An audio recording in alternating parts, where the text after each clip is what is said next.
Hello, folks. Welcome to Dangerous Ideas. I am Lee Camp. Good to see you out there. Thanks for being here. We have a lot of important stories to cover, such as the leaked secret blueprints for the U.S. proxy war in Ukraine and possibly also actions to keep it going after some sort of peace plan finally happens. We've got the president of Argentina might be impeached in a hilarious scheme, a hilarious Ponzi scheme he perpetrated. We've got the recently exposed and revealed fake anti-Semitism crisis in Australia. Anyway, a lot to talk about. All that and more is coming up right now. Please click thumbs up, click share, click all those things, and don't forget the first ever episode of Unredacted tonight. My return, my bringing back, my reviving from the dead of my old show Redacted tonight. Slightly lower budget. By slightly, I mean 99% lower budget, but I think you'll like it. So that's this Thursday, 2 days from now. Please don't forget, mark your calendars. And I want to bring in right now an old friend from the Redacted Tonight days, Jaffer Khan. Hello, everyone. Hello, Lee. Thanks for having me. Very excited to hear about the new Redacted. That's awesome.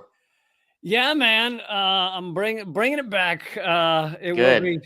will be slightly lower budget, and that's also why I'll have essentially zero correspondence. Sorry, Sure. I haven't given you a phone call. I get it. But I may have an occasional special guest appearance, and if that's what I end up doing, you will definitely be on that list. So No, yeah, I would love to, and I'm excited just to watch it. oh, thanks, man. You're too kind. How's the new Cops podcast doing? It's going great. Cops. Yeah, you got it. The way you spell it sounds kind of Bostonish. It is kind of Boston-ish. It's kind of I don't know. It just came out of my own kind of onomatopoeia. But that's not onomatopoeia. But you get what I'm saying. No, I don't think it is. I don't know what it's not. It's not. It's just hilarious comedy, saying things in funny voices. True. But podcast is going great. And so tune in KAWPS. It's just there's kind of a mountain of weekly police news, local stories that go unreported. And so you're saying the U.S. police do something wrong every single week? Yeah, and it's truly insane. And this is all it came from working at Redacted when I would like research individual topics. Yeah. I would research police every week, and it was mind blowing to me how much news was coming out. So it kind of all came from my time at Redacted, but now we have the podcast. I feel like your topic is almost too broad. You might have to limit it to like, this is a podcast about cops accidentally shooting themselves in the leg. Yeah. Specific. Yeah.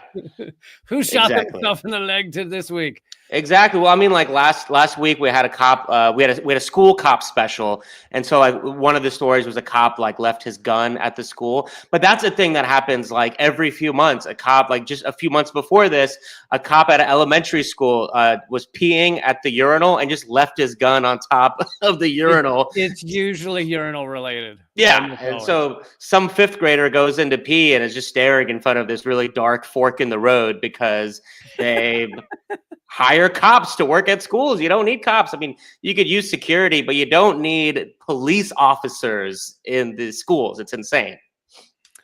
Yeah. Well, speaking of stopping, because you're kind of referencing stopping mass shooters. I read a headline of like a mass shooter was stopped in like a Texas high school or something like a week or two ago. And I read the headline. It was like, 4 I don't know what they called them, Good Samaritans or whatever, stop a mass shooting. And I was like, oh God, this is Texas. Mm-hmm. So this means 4 guys all pulled out their guns and started firing indiscriminately mm-hmm. at some mass shooter. And it was like, you're as likely to kill bystanders. But it turned out they didn't shoot him. They tackled him. And the guy that actually tackled him was like 83 years old. Wow. So I was like, okay, that's the way to do it. Mm-hmm. Yes, 83-year-old men. Okay, let's get to some of the topical shit right now. And so I'm going to start off. This is not the title of the episode or anything, but I'm going to start off with this video of it's a Democratic congressperson grilling some Republicans on how they are now trying to basically find reasons to cut Social Security, to decrease the amount of Social Security people are getting. Because, when you are rich and you're winning at capitalism, you really have to find some of the poorest people to just give you a few more pennies here and there. And can't have winners without losers, Lee. Yes. And definitely we need to go after the poorest among us. They're the easiest ones. They very rarely have high-powered lawyers to represent them, so it's easier to go after them. And here's the thing. I will also add a caveat before I play this video. This is the Democrats acting holier than thou about subsidies to billionaires and everything. Meanwhile, they seem to have said almost nothing about those subsidies to billionaires during the past 4 years. It's just that now Trump's in office. Now they're finally free to speak about this stuff. But that caveat aside, let's watch. And I actually don't know which congressperson this is. Maybe someone does. Because here's the thing. I've realized I don't care.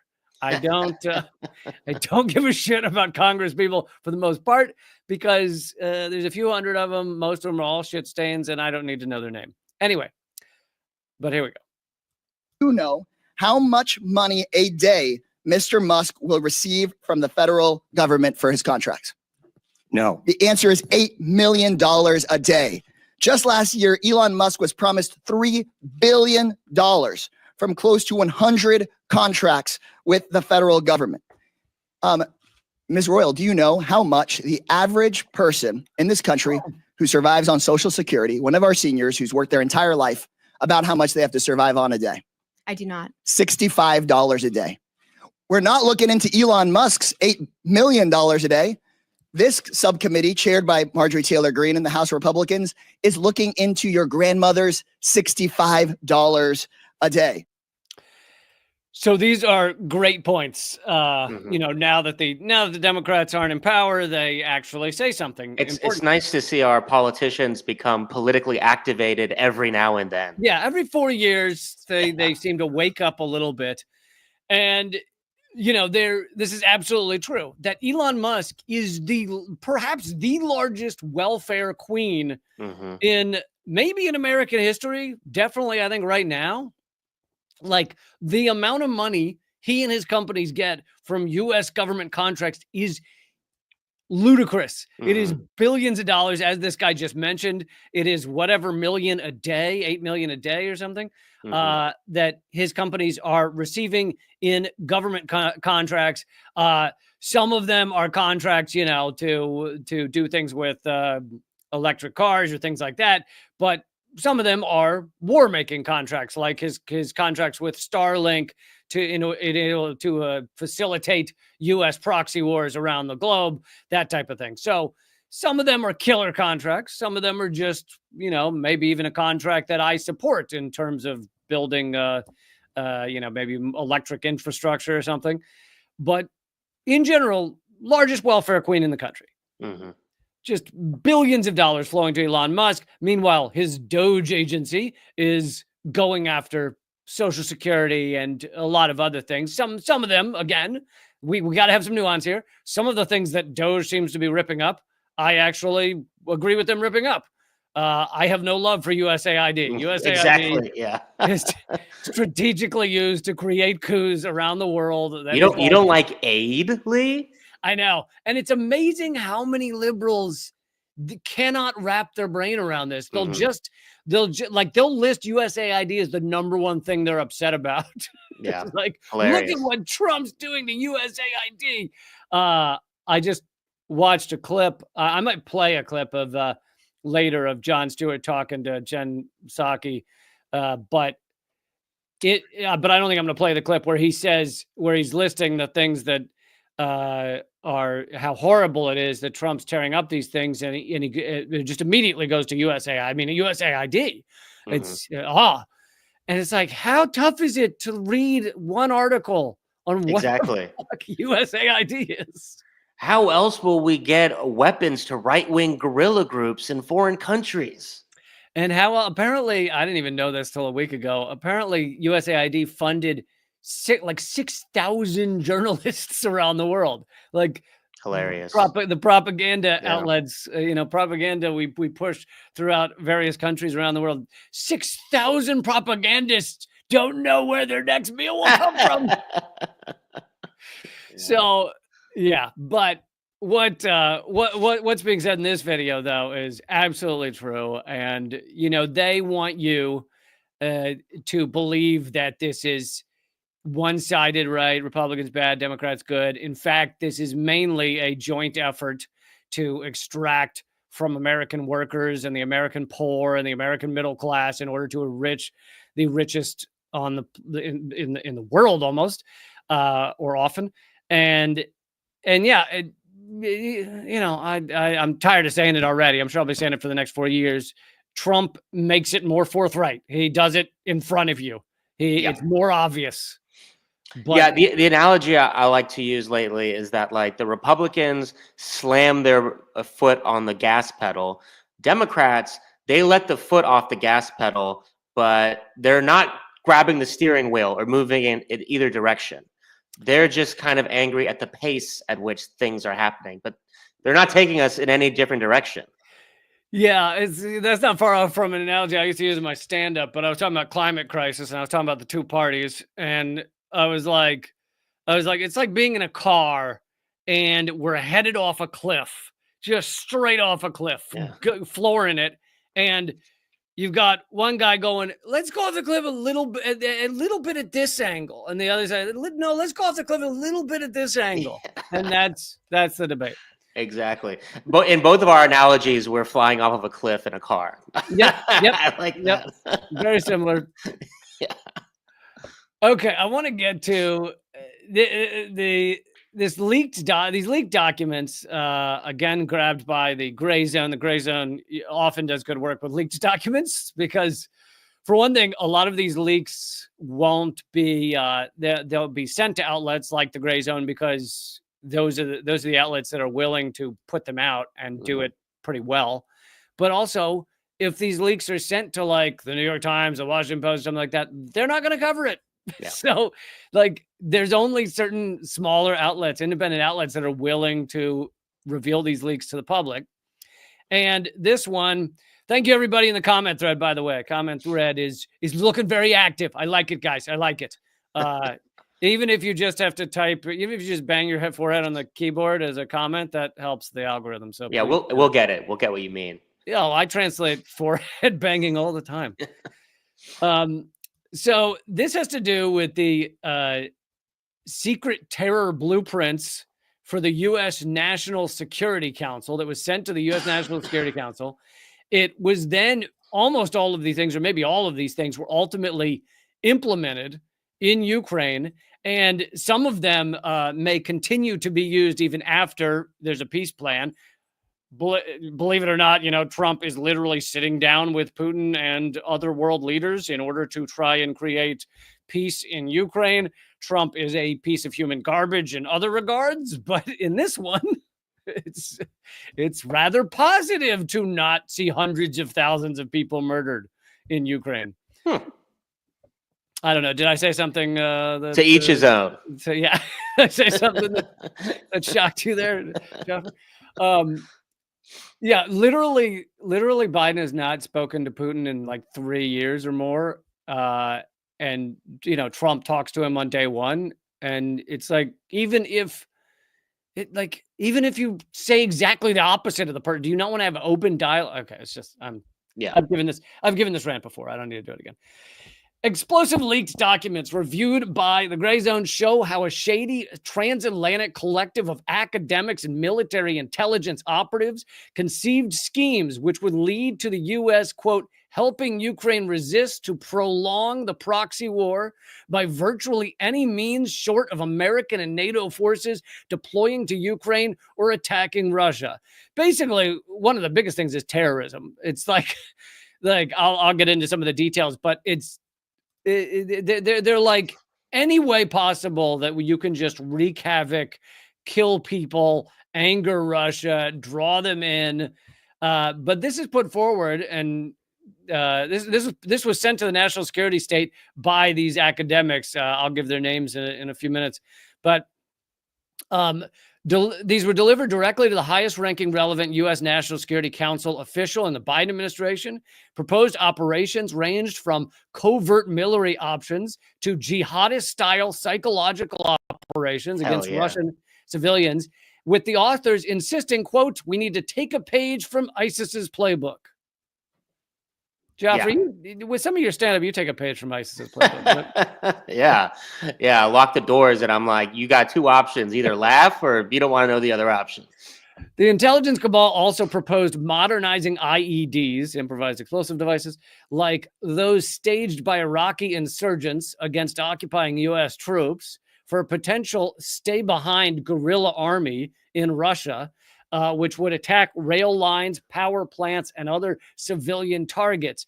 Stay behind is, I think, an intentional reference to the Left Behind units, which was Operation Gladio after World War II, where we left behind large munitions for basically far right-wing white supremacist groups to use against like socialists and communists and those who were not furthering the capitalist cause. Here, Nazis, have some guns. Mm-hmm. Many of the cabal's recommendations were subsequently enacted by the Biden administration, dangerously escalating the conflict and repeatedly crossing Russia's clearly stated red lines. The document was written and co-signed by a quartet of academic armchair warriors. I don't think they mean they sang together. Damn it. That would be amazing. You saw me perk up right there. Yeah. They included historian Andrew Orr, the director of the Kansas State Institute for Military History, Ash Roseter, the assistant professor of international security at the UAE's Khalifa University, described as an ex-British Army Intelligence Corps. Also participating, Marcel Plichta, the doctoral candidate at St. Andrews, described as a veteran of the U.S. Defense Intelligence Agency. And Zachary Kallenborn, a self-styled U.S. Army, quote, mad scientist, currently pursuing his PhD in war study at King's College London with a focus on drones, WMD, and other edgy forms of modern warfare. Can you imagine saying I'm focusing? Yeah, I'm studying. I'm focusing on drones and IEDs. Kallenborn, who was moonlighted at the DC-based Center for Strategic and International Studies, contributed to the Ukraine war planning by offering proposals for Iraqi insurgent-style smart IED attacks on Russian targets, planting bombs on Russian trains and railways. My God. Boy, that sounds a lot like terrorism, does it not? Yeah. I mean, maybe I need to brush up on the dictionary definition, but it's so crazy to see because, like obviously, on one hand, it's like, oh, the U.S. plans to like arm otherwise fringe like Sunni jihadist groups to accomplish our political aims. Like, on one hand, like business as usual, right? But on the other hand, it's like it's so insane to see this like written down on paper. You know what I mean? And like, it's just mind-blowing. Yeah, and you know, for people that watch this show a lot, I don't think it's shocking to them that the U.S. basically does anything and everything, that the U.S. is willing to be involved in funding and arming terrorists or even putting forward terrorist plans, like, isn't shocking. But again, to see it written down, to see the documents where these people send internally to our national security state, hey, here's how to commit terrorism in Ukraine. Like, yeah, it's mind-blowing. And explain to me why this is any different from like being ISIS or something like that. It's like, because it's one layer. It's like the Kevin Bacon thing. It's like U.S. is always 6 degrees away from ISIS, at least. Here we are 1 degree away from ISIS. Yeah, it's like it doesn't count as putting a bomb on a train if it comes from a guy at a university. Like if you Yeah. if Yeah. if you studied at a university under, did your thesis on drones and you send a recommendation to the US military to secretly through a third party put a bomb on a train, that's not terrorism. Yes, that's just whatever fucking DC base, blah blah blah. That shit. The cabal appears to have been led by Mark DeVore, a senior lecturer at Britain's St. Andrews University. Yeah, that's always look. I'm not a part of a terror group. I'm part of a cabal, right? Yeah, It's different. Yeah. No, It's just a little cabal. Listen, can I at least add a little positivity to this? In this time where we're all so separated and so few people have good friends, it's nice to see there's still cabals out there. Yeah, yeah. Good old-fashioned cabals. It's nice to see some people still have a cabal of good buddies getting together, brainstorming some good old terror plot. Yeah, in this age of male loneliness epidemic. Yeah. There needs to be an app for that, like getting together your own cabal, how to find cabal friends. First on the list was arming Ukrainian immigrants with anti-tank and anti-aircraft missiles due to Kiev's lack of trained crews to operate the large number of missiles being shipped to them by the West. Basically, we were shipping so many missiles to Ukraine, they didn't have enough people to operate them. So you got to also ship in some people to operate the missiles. Calling for Western intelligence agencies to provide cyber tools and suggestions to volunteer hackers who want to strike their blow for Ukrainian independence, while also warning them what targets we do not want attacked. Yeah, you got to direct your hackers accurately. You don't want to send a hacker off and then find out they destroyed your electricity. These 17-year-old hackers, they're going through all these hormones and they're trying to get their first girlfriend. They're very easily distracted. They need guidance. That's true. A major task for these volunteer cyber warriors, the quartet sang, it says wrote, but I'll say sang, could be the major task for these volunteer cyber warriors could be to make certain that videos of Russian indiscriminate attacks, the use of objectionable weapons such as thermobarics, Ukrainian civilian casualties, Russian casualties, and poor befuddled captured Russian conscripts are made available to Russian audiences. And when you hear that sentence, you should recall that it's been a year. It's been like a year and a half, but there was a lot of staging of Russian quote unquote atrocities. I'm not saying that Russia hasn't hit innocent people in their war. They certainly have, but the worst ones, like that one that early on that hit a hospital and there's video of people covered in blood wandering out or whatever. And then later it became evident that it had been completely staged. So a lot of these videos that they're putting forward as, propaganda, the best ones are often the ones that were just made up, but simultaneously, patriotic hackers could seek to bombard Russians with propaganda about domestic opposition to the war. We need to take a page from ISIS's playbook in agilely communicating our message to Russians. So wow. Is ISIS good communicators? Do they go viral a lot? I don't know. Well, yeah, they did. Yeah. They definitely did. Western intelligence agencies to launch trying to get Western intelligence agencies to launch surgical cyber attacks to disrupt key systems at key moments because there will be more plausibly attributable to the truly amateur component. So I, only read half that sentence, but what it's saying is that Western intelligence, so US and British, basically intelligence, would do cyber attacks on Russian, key systems. And that is that's industrial, terrorism. It's industrial sabotage by countries that are not technically at war with Russia, right? Mm-hmm. Yeah.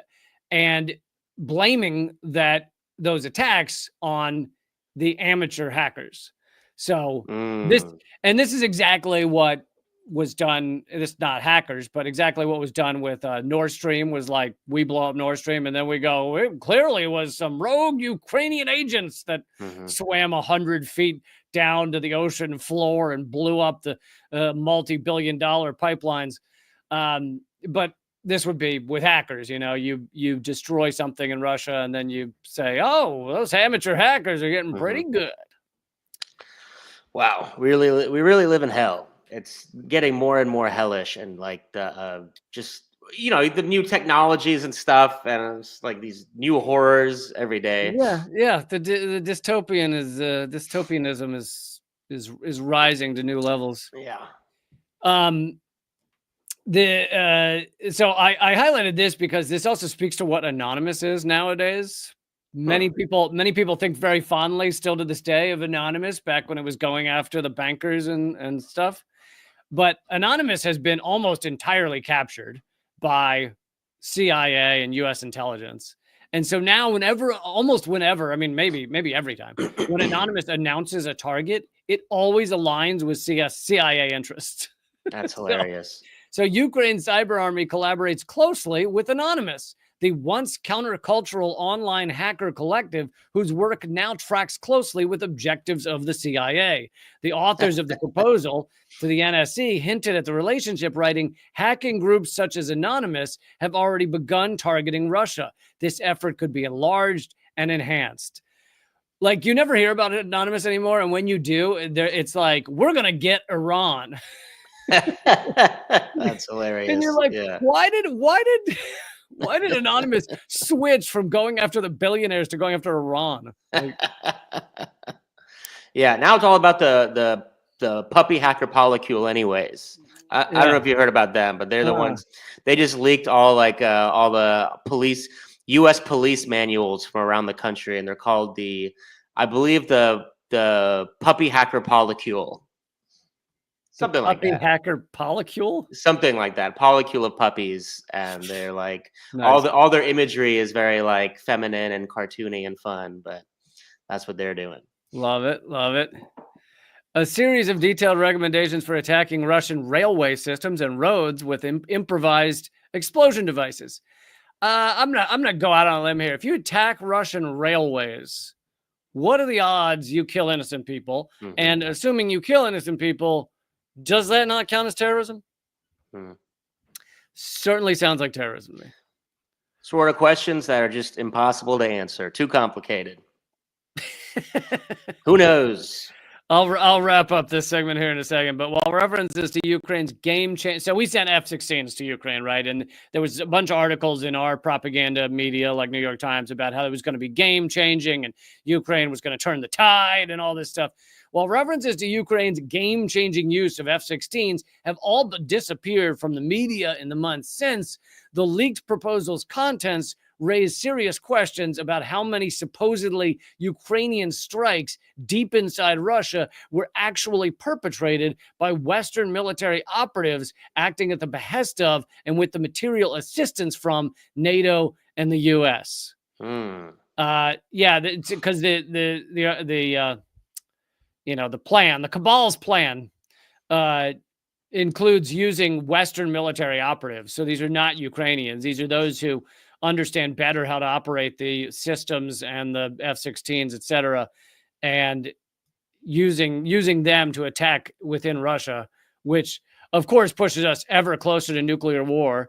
Mm-hmm. And while Trump's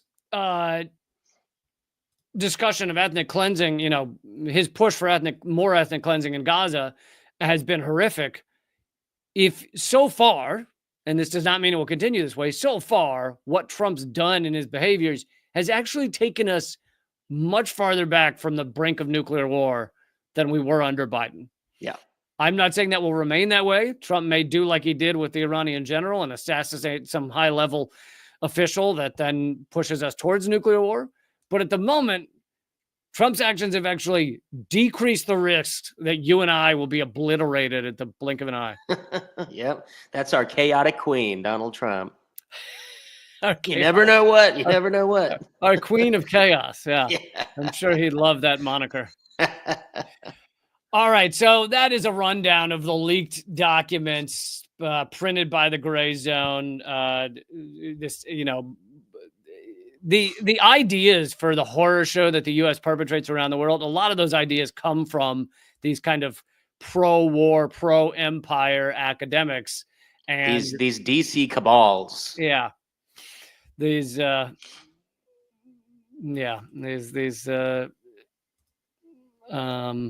this was much like anal leakage, this was cabal leakage is what this was. That's how these documents came out. Yeah. All right, I'll jump to a fun one before I get to some more maybe less fun ones. But Javier Milei, the lunatic leader of Argentina, which, by the way, this is the libertarian lunatic. That's a good one. Yeah, I mean, it's redundant, but yes. It's not repeated enough. I mean, I try and repeat it as much as I can. He would not be in office right now. He's destroying Argentina. He would not be in office right now if it weren't for a U.S. lawfare coup. The vice president of Argentina under, who was the last one? Petro, is that right? The vice president, she was going to win election. Like all the polls showed, she would be the next leftist leader of Argentina. They manufactured, with U.S. advisory role, manufactured a lawfare coup against her, got her convicted of nonsense crimes, and she's too old because she's over 60. She's too old to be put in prison under their laws. But what it did was it meant she couldn't run for office. And so that allowed Milei to take over in Argentina. I did not know that. See, every day you learn something. But so have you heard about did you hear about his pump and dump scheme? No.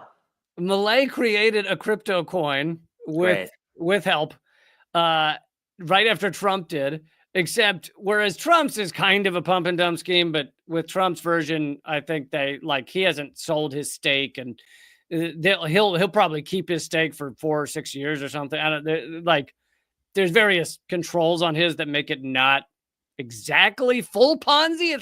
It's Ponzi-ish. Okay. It's not quite there. All the meme coins are Ponzi schemes, but the actual definition of pump and dump is you literally just announce something, people buy into it, you immediately sell all yours off while it's at its peak, and it's then drops to worthless, and you have several 100,000 people who lose their life savings, and you have people like Milei who get insanely rich. Yeah. And that is exactly what he did.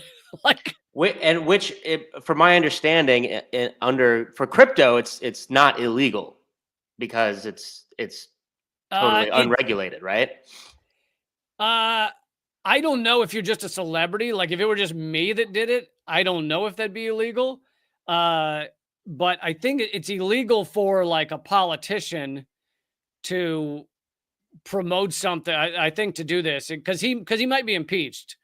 But I guess it depends on the laws of the country. Depends on Argentina's laws. Yeah. Yeah, it depends on the laws of the country as well. But anyway, this is published in Sheer Post.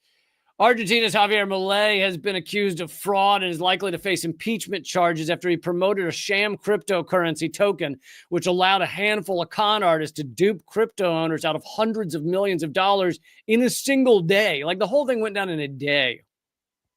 The scam is believed to be the first cryptocurrency rug pull to have been orchestrated with the help of a sitting president.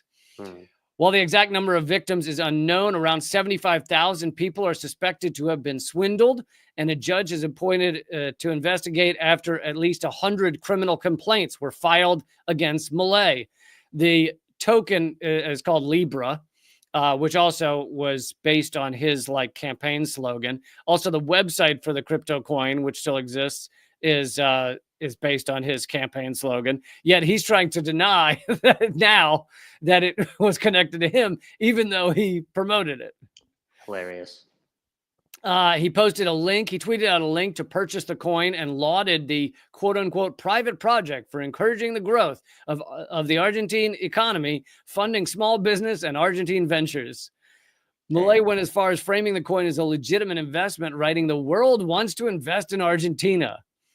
So the Libre coin goes from being worth 24 cents to being worth $4, which if you bought, a million at 24 cents and sold at $4, you make an insane amount of money. But within a day, it crashes back down to 24 cents or something. So for people who bought it at the top, which is a lot of people, get in later, they buy it at $4, sell it at 25 cents, or don't sell it at all. They lost their life savings, basically. Do you think Argentinian President Javier Milei is having private conversations with the Hawk Tuah girl right now about their shared troubles in crypto pump and dump schemes? You think there's a beautiful friendship forming between them right now? I think so. I mean, maybe they'll share a jail cell or something. Yeah, that'd be nice.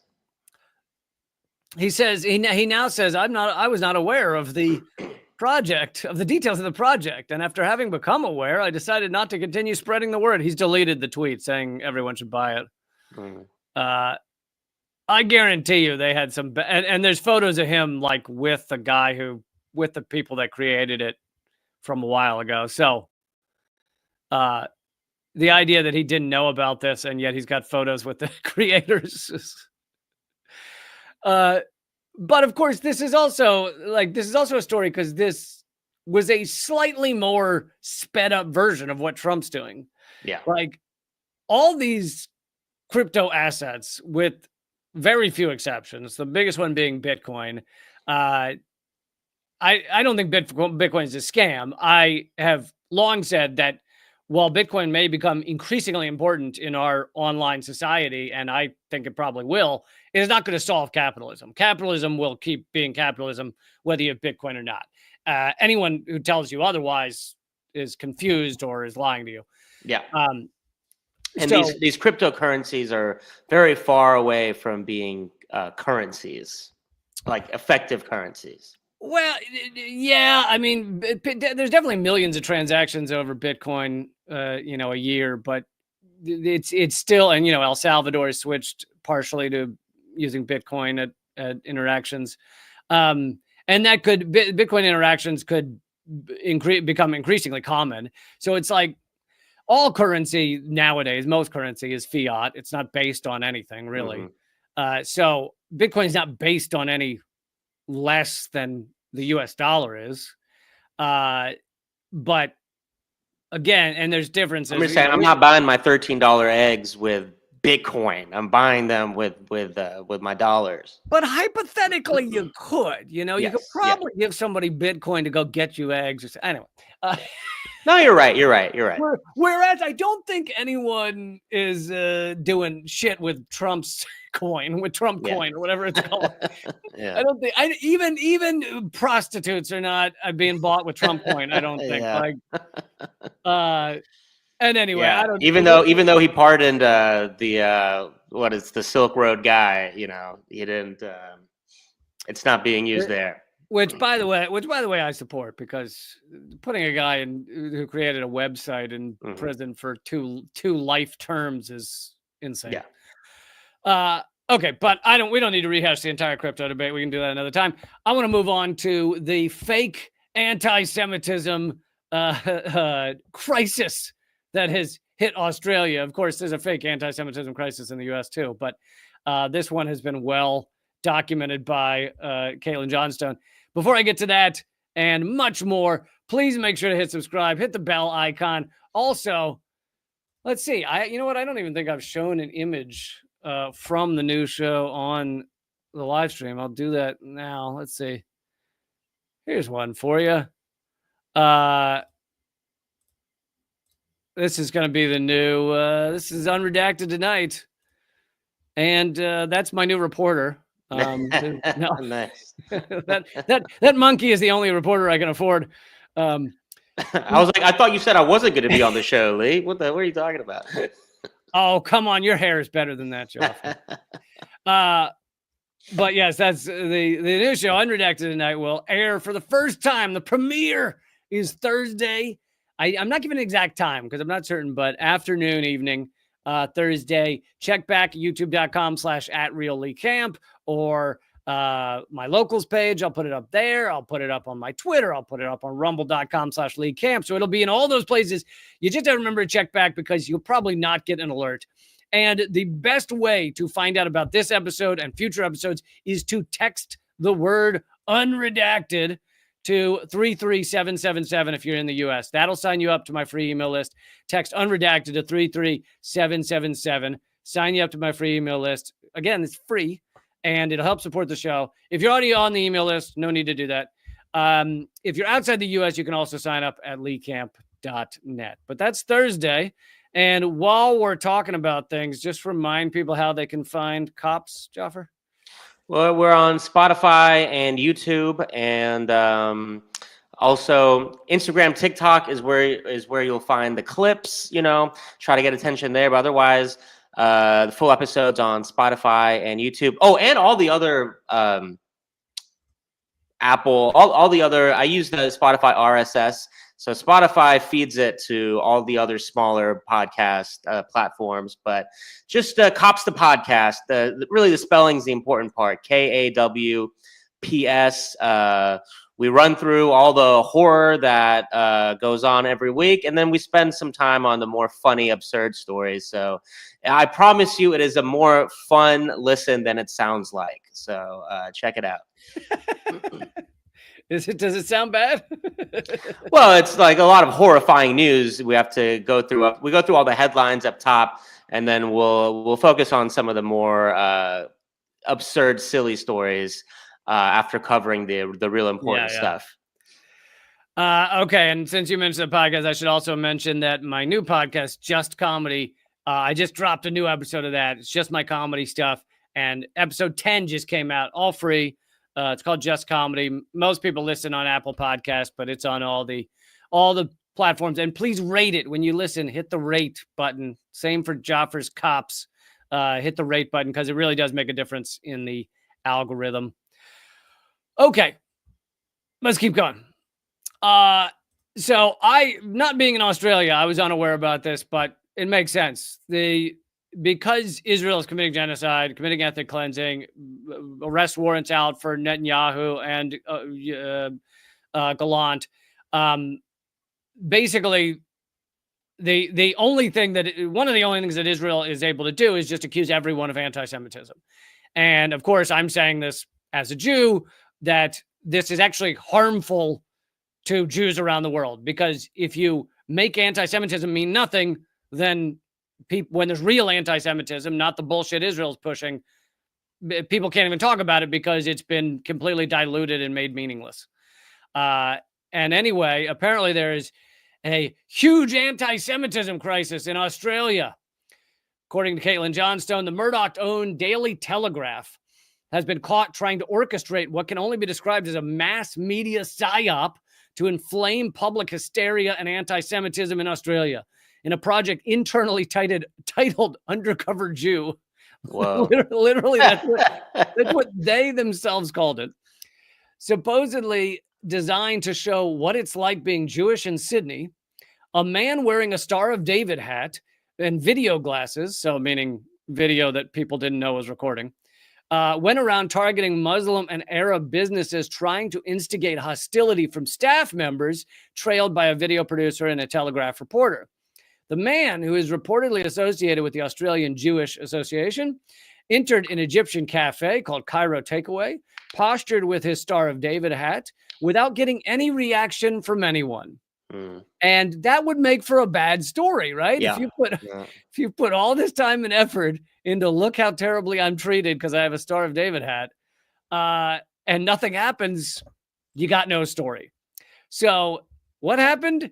He then started making all kinds of comments to cafe staff who caught on to what he was doing and started recording him. Nice. Police were then called, and it caused a big scandal because I'm sure he said the police were called on me just because I'm Jewish, which obviously was not true. It's obvious that the intention here was to instigate something that could be framed as an anti-Semitic incident. Oh, and by the way, fun fact, Palestinians are Semitic. And in fact, many of the Jews in Israel, not born in Israel, so they're not really Semitic. They're from somewhere else. But ironic, right? Mm-hmm. Anyway, let's see. The hope was to have arguments followed by arguments citing the incident as evidence that Australia needs even more aggressive speech laws to stomp out all of the criticism of the genocidal apartheid state of Israel. The Daily Telegraph is owned by News Corp, the Murdoch media conglomerate, which dominates Australian press and, of course, has the most watched media in the U.S., too, Fox News. Just today, we learned from the Sydney Morning Herald that the Durrell caravan laden with explosive materials. So this was another big story in Australia that I had not heard about, but there was a caravan filled with explosives that they said was, they were arrested, but they said it was meant to, kill innocent, I guess, Jewish people. Explosive materials, were told a couple of weeks ago, was intended for use in a mass casualty event targeting Jewish sites, was not only full of unusable 40-year-old explosives with no detonator, but was involved in a scheme by underworld crime gangs to help negotiate reduced sentences with law enforcement. So basically, these crime gangs that were going to be sentenced to, years and years in prison, coordinated to set someone up for something they didn't understand, which is also how our FBI works. Like 97%, 97% of all the terrorists that our FBI catches, they were involved in creating. But the federal government's special envoy on anti-Semitism, Jillian Siegel, called the incident a chilling reminder that the same hatred that led to the murder of millions of Jews during the Holocaust still exists today. And yet it had nothing to do with anti-Semitism at all. Earlier this month, when headlines blared about an anti-Semitic attack at Bondi Beach, which is a very famous beach in Australia, I've actually been there, involving eggs being thrown at a group of young women. So this was supposed to be an anti-Semitic attack where eggs were thrown at Jewish young women. A couple of days later, it came out the egging was perpetrated by two teenagers getting up to teenage mischief and had nothing to do with anyone hating Jews. Damn. So these teens were throwing eggs at girls, not even probably knowing they were Jewish. Yeah. But it's anti-Semitism. It was a prank war, not a religious holy war. it was a war to foment a prank revolution. And yeah. But so these are just some of the examples of what's been used to create like a frothing at the mouth. We have to change the laws to end anti-Semitism in Australia. And yet all of the incidents they're pointing to are either completely not connected to Judaism at all, or are actually created. Like, the guy wearing the Star of David hat didn't get any reaction, so he has to start verbally assaulting the staff to get any reaction. Yeah, when you perpetrate a genocide, you might feel the need to do a little PR work on the ground in whatever form you think that might need to take. And so Caitlin Johnstone, if you want to read that article, she does a great job of breaking all that down. It sounds very similar to what's going on in the U.S., and they're going after a lot of our freedom of speech as well, including the freedoms of college students to protest against genocide. Mm-hmm. While we're on this topic, and this will be nice because we get to make fun of some of our fellow comedians, but there's a great article by Mondo Vice talking about how liberals in the American media are now suddenly criticizing ethnic cleansing because Trump is now the president. Mm-hmm. So there's a lot of examples of people who basically have sat by, or mostly sat by, during over a year of genocide, during 47,000 people being directly murdered, 200,000 if you count famine and disease. And they sat by quietly. All of a sudden, they have discovered that Trump is pushing ethnic cleansing in Gaza. Yeah. And to be more specific, they're now criticizing the concept of ethnic cleansing, rather than the reality of ethnic cleansing that was happening for 4 years. Yeah, just the idea, and I, by the way, I also am criticizing Trump for doing this, but Of course, I did not sit by for a year and a half. Of course. While this was going on. But so the title is "The Liberal Establishment is Finally Criticizing Ethnic Cleansing in Gaza Now That They Can Blame Trump." It's so infuriating how it's like exactly like clockwork, like exactly what we were saying, that if Trump was in office, you would give a shit, but you don't. And now it's exactly what's happening. Yeah. Yeah. President Trump announced his plan to, quote, clean out Gaza. Literally use the word clean. Yeah. I mean, this guy says his crimes in front of cameras. He says, I want to clean Gaza. Yeah. Like, it's not even a dog whistle. It's just... It's not. It's a megaphone. Clean out Gaza, proposing to relocate its remaining population to neighboring countries like Jordan and Egypt. I also covered how he and his son-in-law Kushner stand to get enriched by the real estate in Gaza with Saudi business interests. Some of the most fervent pushback to Trump's plan to take over Gaza has come from the very same people, institution, and newsrooms that spent 15 months either remaining quiet on the extermination of Palestinians or supporting and building the case for it to continue. What we find is that there is a manufacturing of moral hysteria around Trump's proposal that seeks to, either intentionally or by way of liberal anti-Trump muscle memory, erase the direct culpability of the Biden-Harris administration and the Democrats in the genocide of Palestinians.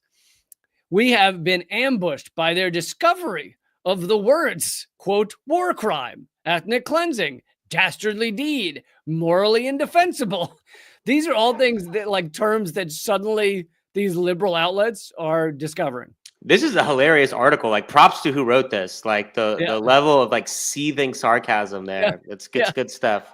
Mondovaz does good stuff. Yeah, they do. Even the New York Times made the very novel discovery of what international law may have to say about forced displacement. Suddenly, the New York Times has noticed international law.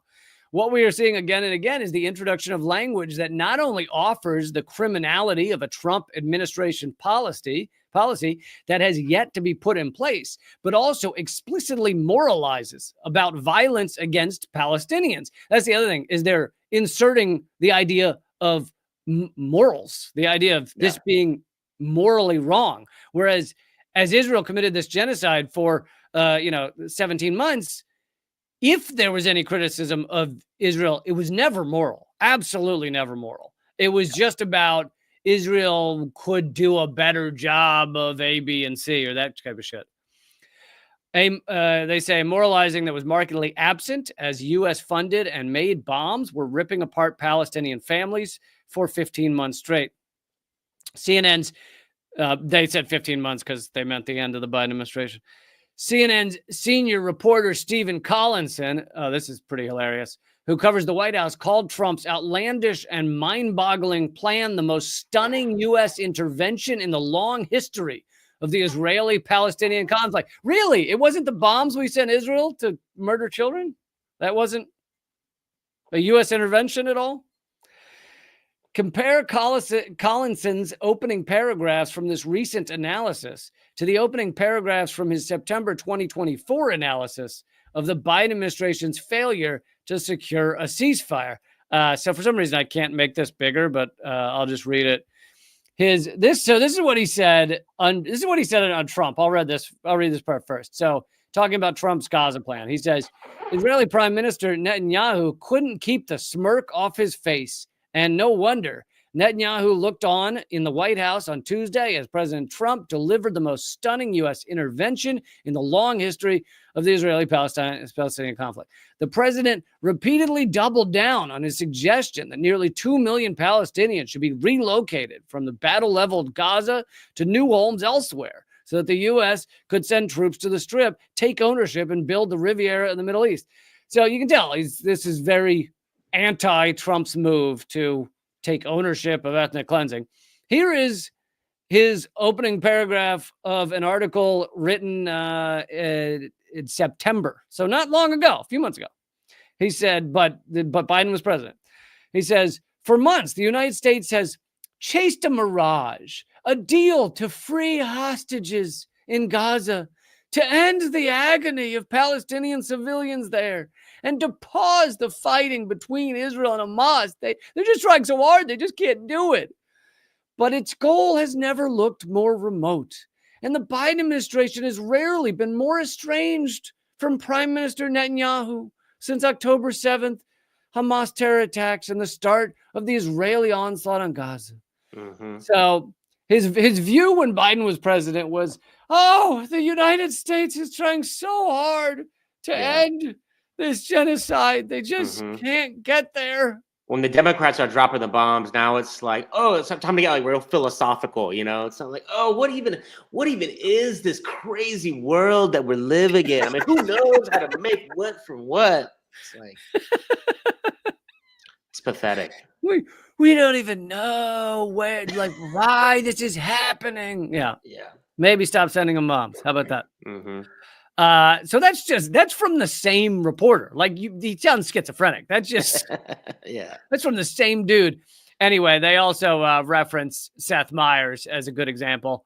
And Jaffer, I'm sorry if you had any asks out to Seth Meyers to be on the show, but don't worry about that. Late night host Seth Meyers, who offered a tepid critique of Biden's refusal to push for a ceasefire. So you know, rarely over the past 15 months would Seth Meyers say, you know, he's just not pushing quite hard enough. But recently, he's offered several closer look segments of his show over the last 10 days to the Trump administration in Gaza. Myers not only called Trump's proposal abhorrent and unhinged, a massive human rights violation that constitutes ethnic cleansing and violates international law, caused outrage around the world. And it's like, where the fuck was he for the past year? In the same segment, Myers offers another tepid critique of Biden, saying it should have never gotten to this point, and Biden should have pushed harder for a ceasefire. Yeah. That's the difference. And we're seeing that again and again with the liberal outlets, the liberal show hosts. It's the same, like the way they were discussing, like moralizing certain things. You saw it with the liberals doing it with Israel and with Biden right there as well. Just like, oh, Biden could have tried harder, but we still know that he was trying because he's a good guy and he was trying. Yeah. Trump is a bad guy. Simply by being a Democrat, he was trying to do the right thing. He was. Okay, and the Palestinians understand that, and they appreciate that. I want to do one more story before we get out of here. But this one's also about Israel, and actually, this could go on to the same topic of like liberal outlets are now willing to call this stuff out because Trump's in office. Here's the AP saying U.S. tech giants supplied Israel with AI models, raising questions about tech's role in warfare. Oh, really? This just happened yesterday, huh? AP? Wow, crazy. U.S. tech giants have quietly empowered Israel to track and kill many more alleged militants, you mean innocent civilians, more quickly in Gaza and Lebanon through a sharp spike in artificial intelligence and computing services. Yeah, this was literally the what's the Israeli publication, like you know what I'm talking about? Like 972 or whatever. Yeah, they're just copy and pasting their article from months ago. Now that Trump's in office, it's ridiculous. Damn it. Now I want to look it up because I don't want to sound dumb. I mean, I already sound dumb, but yeah. We're trying our best. What the hell is that outlet called? Anyway. We'll edit this out in post. Yeah. Everybody, I need to neuralize everybody in the audience. Yeah. Yeah, no, that you're referring to the article where they created they revealed the truth of lavender. Yeah. It's called lavender. Yeah. And there's other names for like where's daddy or something, like disgusting names. Those AI programs, which basically the AI would tell them, oh, this person, could be a militant, which it which it'd be things like they have multiple phones. But of course, Yeah. a lot of people in those regions have multiple phones, and there's a lot of very cheap phones that get passed around. And so And even beyond that, it would be like, even if it was a militant in like a residential building, the AI would be like, yes, so bomb this entire building. Right. So they'd say, oh, here's the person that might be, and they just bomb the building. It also revealed that they would wait until a suspected person, a person of interest, got home to their house so that they could kill the whole family, because they'd rather kill the whole family than kill the one person, because they don't want the family to become Hamas fighters. So let's just kill the whole family. I mean, it's absolutely repulsive in every way. But yes, this was from months ago, covered months ago by other outlets, and now AP. Now that Trump's in office, they're like, wait a second. The article continues, the number of civilians killed also soared, along with fears that these tools are contributing to the deaths of innocent people. No. Militaries have for years hired private companies to build custom autonomous weapons. However, Israel's recent wars mark a leading instance in which commercial AI models made in the U.S. have been used in active warfare. The Israeli military uses AI to sift through vast troves of intelligence, blah, blah, blah. But so they're questioning the U.S. firms. And, you know, some of them are like Google. Like Google is involved in this. And Palantir, created by Peter Thiel, the billionaire who now has the ear of the president and created J.D. Vance out of spare parts.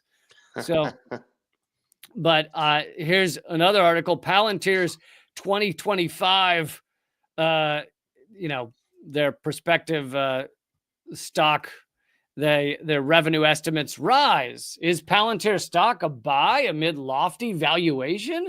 This is in like an Investor Business Daily, it's called. So, and I wanted to point this out for two reasons. One is because Israel is using this AI to murder people, and Israel's murdering a lot of people, it means Palantir stock goes up. Wonderful, awesome, right? Perfect. But on top of that, there's articles like this and news shows and CNBC and everything that are like, is Palantir a good thing for you to invest in? Because they'll make you a lot of money. It's amazing how morally bankrupt like capitalism is, Wall Street is, these AI programs are, corporate America is. There is little to no consideration of the death and destruction created. Yeah. I mean, here, this example you're giving, literally no consideration. It's disgusting. Zero. Exactly. It's just how much money can be made. And I played the clip the other day of Peter Thiel doing a Q&A, probably the last time he'll do that. He's asked, this, sociopath on stage is actually asked a real question. So, some young woman gets up and says, what about the AI being used to, kill people in Gaza? Is that a problem? And Peter Thiel goes,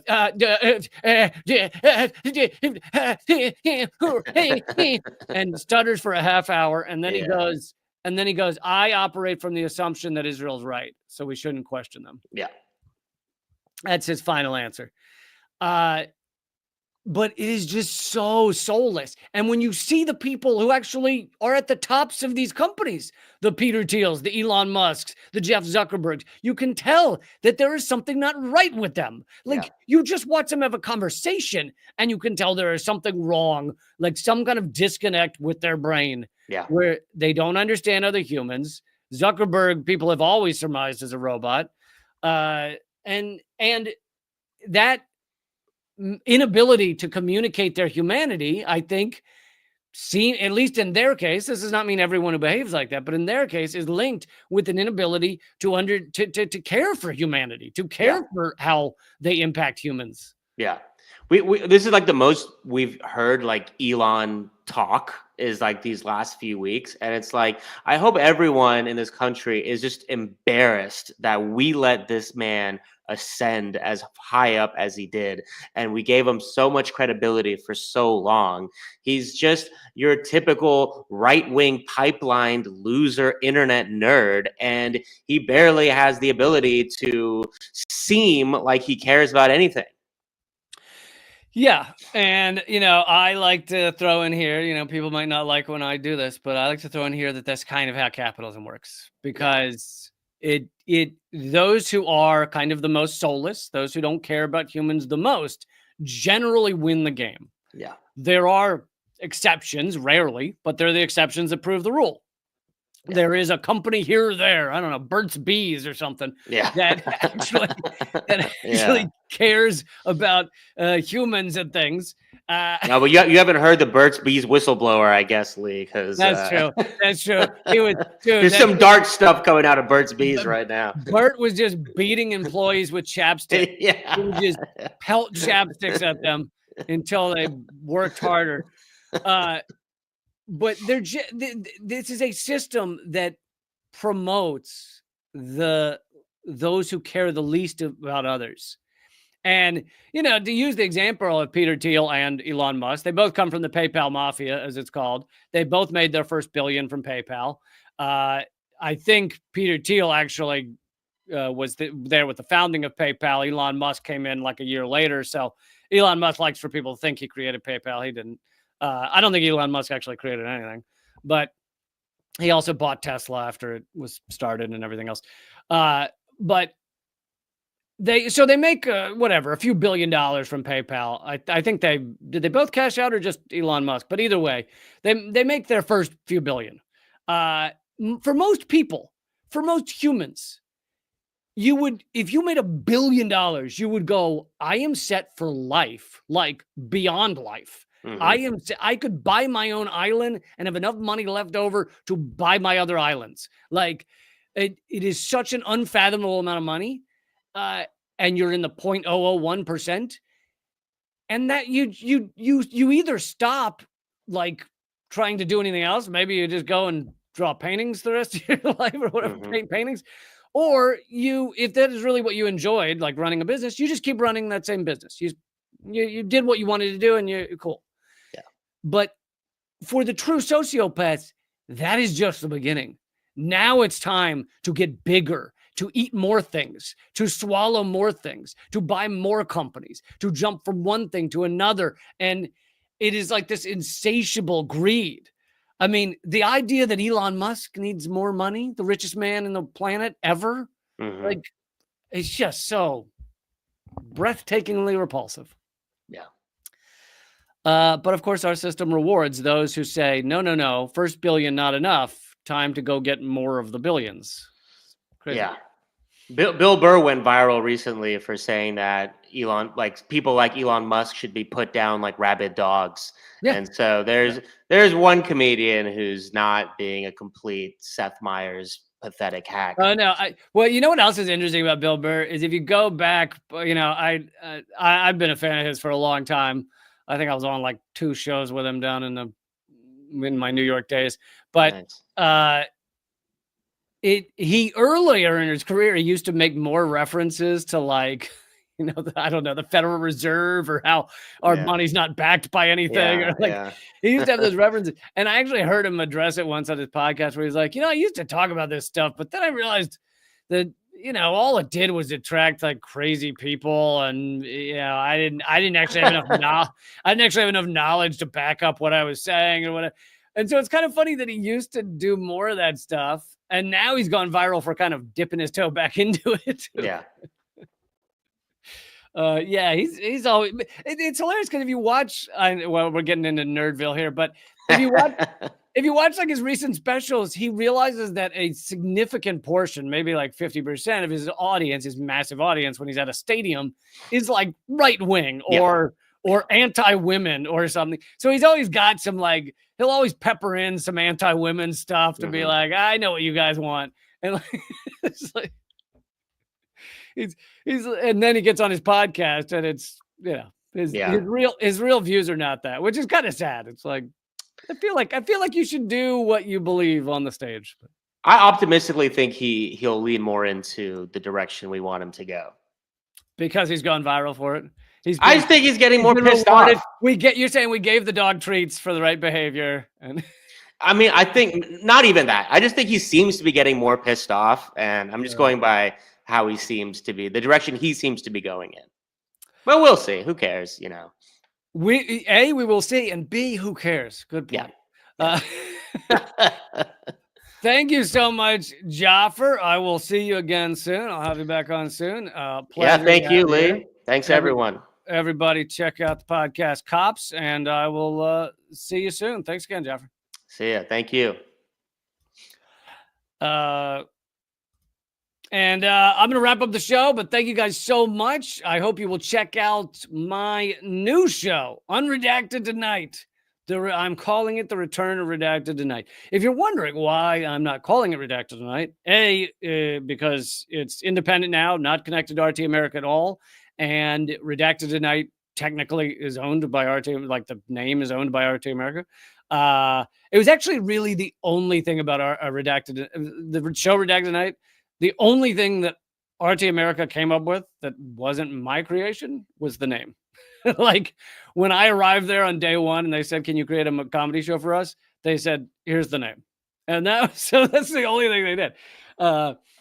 But Sunflower in the comments is asking, Sunflower Gunpowder, nice, is asking, does RT America exist anymore? I do not believe it does. I know it doesn't. Sorry, let me clarify. It does not. Some of the people who were on RT America continued to work for RT International, like Rick Sanchez and a few others. Can't remember who else, but a few others. A right winger, Scotty Nell Hughes, maybe. Anyway, a few of them continued to work for RT International. But RT America has been gone for 3 years. That's the same time Redacted Night ended. Anyway, back to why I'm calling it Unredacted. One is that it is a new show. It is not connected to RT America. So I do not want anyone to think that. It is my own thing. It's independent. Also, they own the rights to the name Redacted Tonight. But everything else I created. So the show is very similar. I do not have the budget of $1 million news studio, so you may notice that. I hope you're not upset with it, but you will notice that just about everything else about the show stays the same. One other slight difference is there's no live audience, but there was also no live audience for the last 2 years, the final 2 years of Redacted Tonight because of COVID.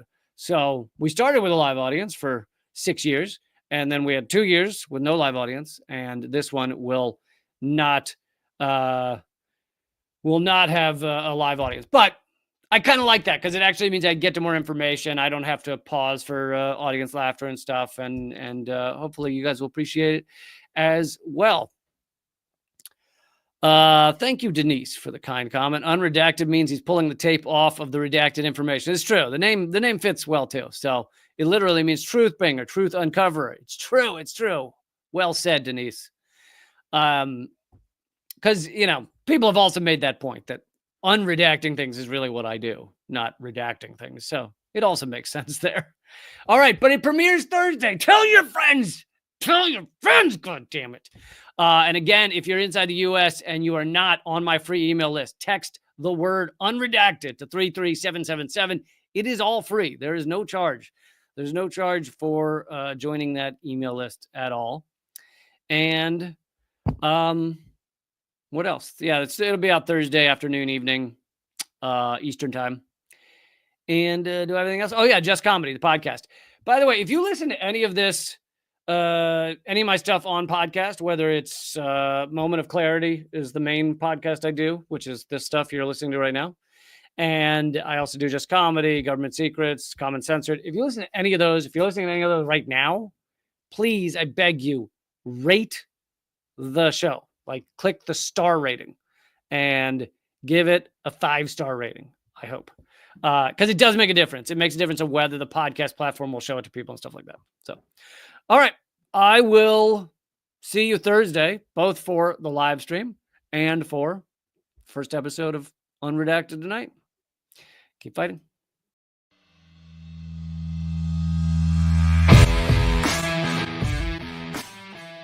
Well, brother, I salute you, though, man. You're one of the few that bring together this tremendous artistic talent and still be in such deep solidarity with oppressed people.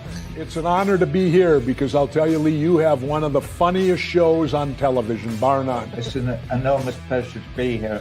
While I was waiting, I was leafing through your wonderful book, The same to you. I love your show. Be happy to come back anytime. Lee, this is one of the great honors of my long career, just to be in the same earth with you. I'm sure. We're just so blinded. We have so many blinders on because our society doesn't want us to know things. And so it takes shows like your show, and it is clearly designed to eradicate. Hey, good to see you. Hey, Jill, how are you? Julian, thanks for joining me. Honor to have you, brother. Consumerism is a theory that people should behave this way to help each other. It's not. Mr. George Galloway, thank you so much for joining me in these dark times. Always a pleasure, my friend. Thank you so much, Lee, for having me on. Keep fighting. Ha.